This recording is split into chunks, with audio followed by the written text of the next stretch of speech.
YCP నేత మాజీ మంత్రి పేర్ని నాని మొన్నటి వరకు రప్పరప్పని వ్యాఖ్యలు చేసిన పేర్ని నాని మరొకసారి అజ్ఞాతంలోకి వెళ్లిపోరని వస్తున్న సమాచారం.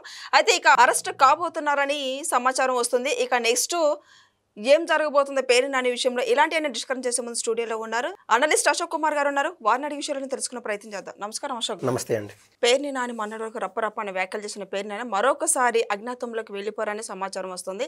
ఇక నెక్స్ట్ అరెస్ట్ కాబోతున్నారని కూడా వార్త వస్తుంది. అసలు ఎలా చూడాలి దీన్ని? ఇప్పుడు పురాణాల్లో సిద్ధయ్య అనే ఒక విపరీతమైన భక్తుడు గురించి మనం ఒకసారి పేరు తెలుసుకుంటే వాళ్ళ దేవుడు గుర్తొస్తాడు. వాళ్ళ దేవుడు ఎవరంటే వీరబ్రహ్మేంద్ర స్వామి. ఆ విధంగా పేర్ని నానిని గుర్తు చేసుకుంటే చాలామందికి ఎవరు గుర్తొస్తారో పవన్ కళ్యాణ్ గుర్తొస్తారు. ఆయన విపరీతమైన భక్తుడు కాకపోవచ్చు, కానీ ఆయన మనసులో ఆ భక్తి భావాలు ఉన్నాయి. ఎందుకంటే ఇదే ఉదాహరణ. అజ్ఞాతవాసి అనేది పవన్ కళ్యాణ్ గారు ఒక సినిమా తీసినారు. అది ప్రాక్టీస్ చేయడానికి అసలు సిసలైన పవన్ కళ్యాణ్ భక్తుడు అనిపించుకోవడానికి నేను ఏం చేస్తున్నానంటే రెగ్యులర్గా అజ్ఞాతంలోకి వెళ్ళిపోతూనే ఉన్నాడు. సో ఈయన రెగ్యులర్ అజ్ఞాతవాసి. ఎందుకంటే మనం గతంలో కూడా చూసాము, ఏది బియ్యం కేసుకు సంబంధించి ఒక కేసు పడితే ఎట్టపోయినాడో తండ్రి కొడుకులు తప్పించుకొని పోయినారు. కనపడలా 1.5 నెలల పాటు ఎట్టపోయినాడు అని అనుకుంటా ఉన్నారు. మళ్ళీ కోర్టు నుంచి అదృష్టం కొద్ది బెయిల్ వచ్చింది. మళ్ళీ ప్రజల్లోకి వచ్చేసి అది ఇది అనడము తిట్టడము చేశాడు. స్టార్టింగ్లో ఒక స్మూత్గానే ఉన్నాడు. ఏమని, చంద్రబాబు గారు చాలా మంచోడు, మా భార్య పైన పడాల్సినటువంటి కేసుని ఎందుకయ్యా ఆడబిడ్డలతో మనకేం సంబంధం అని చెప్పి బాగానే ఉండింది వ్యవహారం. మళ్ళీ ఇంకొద్ది మేర ఫ్రీ అయిపోయినాక one fine day Jaganmohan Reddy గారు మందలు ఇచ్చిన తర్వాత మళ్ళీ రూట్ మార్చుకున్నాడు. మళ్ళీ ఆ మధ్య చేసినటువంటి వ్యాఖ్యలు, ముందు ఎవరు పిల్లకిట్టుగాడు చేశాడు. ఏమని వ్యాఖ్యలు, మనం చికెన్ తిన్నామని లేకుంటే మటన్ తిన్నామని చెప్పి మెడలో వేసుకొని ఎముకలు పోతూ ఉంటామా అని చెప్పి పిల్లకిట్టు చేసినటువంటి వ్యాఖ్యల్ని దాన్ని సమర్థిస్తూ వాళ్ళ నాయన ఏం చెప్పినాడు, రప్ప అని అండం కాదు, చీకట్లో కనుగొట్టేంత సింపుల్గా వేసేయాలా, తర్వాత రోజు పరామర్శిపోయి ఎట్టయిపోయింది బా ఈ మాదిరి జరిగిపోయింది మనకు ఈ బాధగిని అని చెప్పి పోయి యాసండాలు బడి రావాలా అని చెప్పినాడు ఎవరు, పేర్ని నాని. ఆ వ్యవహారం తర్వాత కూడా మళ్ళీ సోషల్ మీడియాలో పిచ్చ హల్చల్లు, ఇంకా ఆయన పైన కేసు పడుతుంది, అరెస్ట్ అవుతుంది అన్నప్పుడు మళ్ళీ తప్పించుకొని ఆడు ఎక్కడికో పోవడము. పాతది ఏదో 150 నెంబర్ అంట మొగల్ రేకులు సీరియల్ మళ్ళీ 2వ టైంలో వేస్తున్నారంట.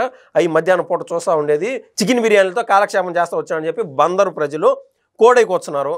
ఇప్పుడు తాజాగా మీరు చెప్పినటువంటి క్వశ్చన్ ఏంటంటే, ఇప్పుడు ఆయన ఏ విషయంలో అరెస్ట్ అవుతాడు అని మనం కన్నా చూస్తే, ఈ తాజాగా అండి దెందలూరు కేంద్రంగా, ఎందుకంటే వీళ్ళ ప్రాంతమే కాబట్టి అన్ని చుట్టుపక్కల కృష్ణా జిల్లా, ఈస్ట్ గోదావరి, వెస్ట్ గోదావరి అన్ని దగ్గర ఉన్నటువంటి ప్రాంతాలు, గుంటూరు కూడా ప్రతిదీ కూడా ఈయన భుజాలపైన పెడతా ఉంటాడు జగన్మోహన్ రెడ్డి.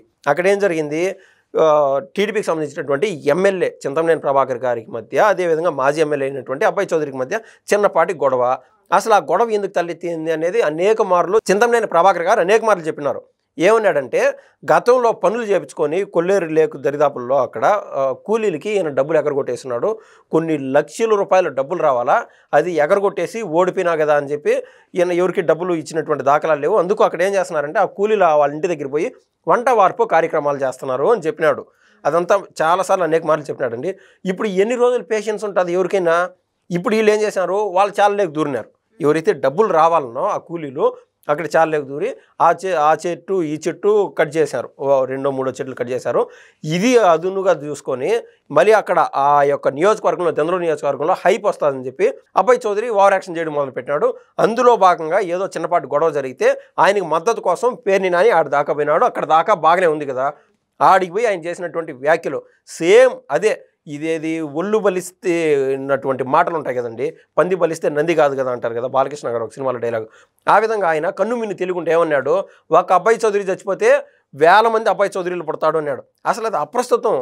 అసలు చంపాలనే అదొక ఫీలింగ్ ఇన్ని రోజులు ఒక చిన్నపాటి మర్డర్ కూడా ఆయన చరిత్రలో లేదు, ఎవరు చింతమనేని ప్రభాకర్ గారి చరిత్రలో.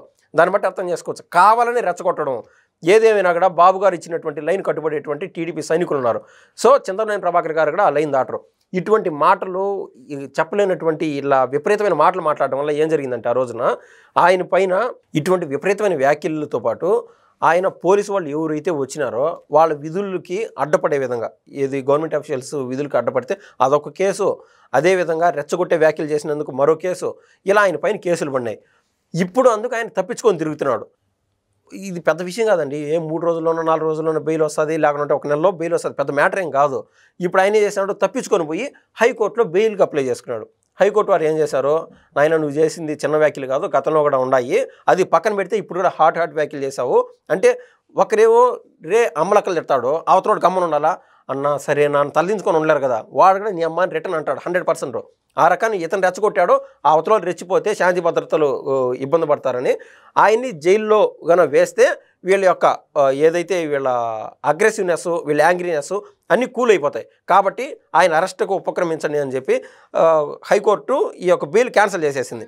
ఈయన ఇంకా తప్పించుకొని తిరుగుతానే ఉన్నాడు. ఇది ఇంకా ఏ 15 రోజులు ఉంటాడో, 1 నెల ఉంటాడో తెలియదు. కానీ మళ్ళీ బెయిల్ పుట్టే వరకు ఇదే బతుకు, ఈ అజ్ఞాతవాసి అయినటువంటి పేర్ని నాని బతుకు ఇంతే అని నేనైతే ఖచ్చితంగా చెప్తానండి. విజయవాడలో ఆడుదాం ఆంధ్ర స్కామ్ సంబంధించి నెక్స్ట్ ఇంకా రోజా కావచ్చు, బైరెడ్డి సిద్ధార్థ కావచ్చు అరెస్ట్ కాబోతున్నారని వస్తున్న సమాచారం. దీన్ని ఎలా చూడాలి? అవునండి, అంటే మనం ఏదో రూమర్స్ ఇన్ని రోజులు మనం వింటానే ఉన్నాం.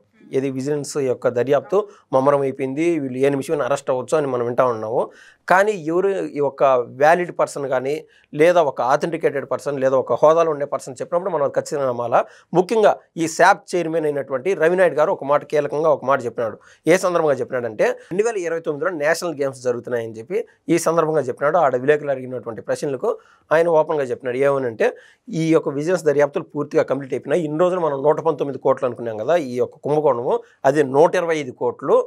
వీళ్ళు ఎవరైతే రోజా కావచ్చు, ఈ మొన్న దురుసుగా మాట్లాడినటువంటి ఈ యొక్క బైరెడ్డి సిద్ధార్థ రెడ్డి కావచ్చు, వీళ్ళిద్దరి యొక్క సంయుక్త పాత్ర ఉండాది. వీళ్ళిద్దరి పాత్ర ఏదైతే ఈ 119 కోట్లు కావచ్చు, 125 కోట్లు కావచ్చు, గవర్నమెంట్ కేటాయించిన డబ్బుతో పాటు ఆ కలెక్టరేట్ల పరిధిలో ఆడున్నటువంటి పంచాయతీలు కావచ్చు, ఆ గ్రామాలకు కావచ్చు, కొన్ని మండలాలకు కావచ్చు, ఆ గవర్నమెంట్ స్కూల్స్కి వాళ్ళకు డబ్బులు ఏది జనరల్ ఫండ్స్ అంటారు, ఆ ఫండ్స్ కూడా పంపిస్తూ ఉంటారు. ఆ ఫండ్స్ని కూడా కాజేసి ఈ ఆడుదాం ఆంధ్ర కింద అలాట్ చేసుకున్నారు. అంటే ఈ 119, 125 కోట్లది కాదండి వ్యవహారం, దాదాపు 400 కోట్ల వరకు లూటీ చేసినట్టు అయితే సమాచారం. కాబట్టి ఈ విజిలెన్స్ దర్యాప్తు కంప్లీట్ అయిపోయినందువల్ల నెక్స్ట్ స్టెప్ ఏ సిట్కైనా ఇవ్వచ్చు, లేదంటే ఏ నిమిషమైనా వీళ్ళకు నోటీసులు ఇచ్చి విచారణకు రావాల్సిందిగా కోరుతారు. ఈ క్రమంలో వీళ్ళ అరెస్టుల పైన ముమ్మరంగా ఆంధ్ర రాష్ట్రంలో అయితే చర్చ జరుగుతూ ఉంది. ఇందాక మనం చెప్పినట్టు పేర్ని నాని అదే పనిగా తప్పించుకోవడానికి కారణం ఏంటంటే ఈ ఒక్క కేసులో కన్నా జైలుకు పోతే ఆయన్ని ఎంతోమందిని బెదిరించినాడు గత 5 ఏళ్లలో. ఈ పిల్ల కిట్టు అయితే ఇంకా బెదిరించినాడు. ఆ కేసులు కూడా ధైర్యంగా వీళ్ళు అరెస్ట్ అయినారంటే అందరికీ న్యాయం సమానంగా ఈ యొక్క పోలీసు వారు చూస్తారు, కోర్టులు కూడా మనం అనుకున్నట్టు మన తీరిన న్యాయం వైపు నిలబడతాయని చెప్పి ధైర్యంగా వచ్చి కేసులు పెట్టేవాళ్ళు చాలామంది. లేకుండా ఉంటే ఆయన ఎన్నిసార్లు అండి మాట్లాడింది, అరెస్ట్ చేయండి, ఏం బిక్తారో చేసుకుందాం, నా వెంట్రుకలు బిక్కోండి అని చెప్పలేదా? అట్లాంటప్పుడు ఎందుకు తప్పించుకున్నాడు? బేసిక్ అంటే ఇత్తగాడికి ఇంకొకసారి ప్రెస్ మీట్లో ఏం పీక్కుంటారో పీక్కోండి అనేటువంటి అలాగా మాట్లాడే నైతిక అర్హత లేదు. మాట్లాడిన అక్కడ చిన్న కుక్క పిల్ల మాదిరి చూస్తారు, కానీ అరిచే కుక్క మొరగదన్నట్టు అలాగనే చూడాల్సినటువంటి పరిస్థితి పేర్ని నాని గారి విషయంలో దాపరించిందని నేనైతే ఖచ్చితంగా చెప్పగలుగుతానండి.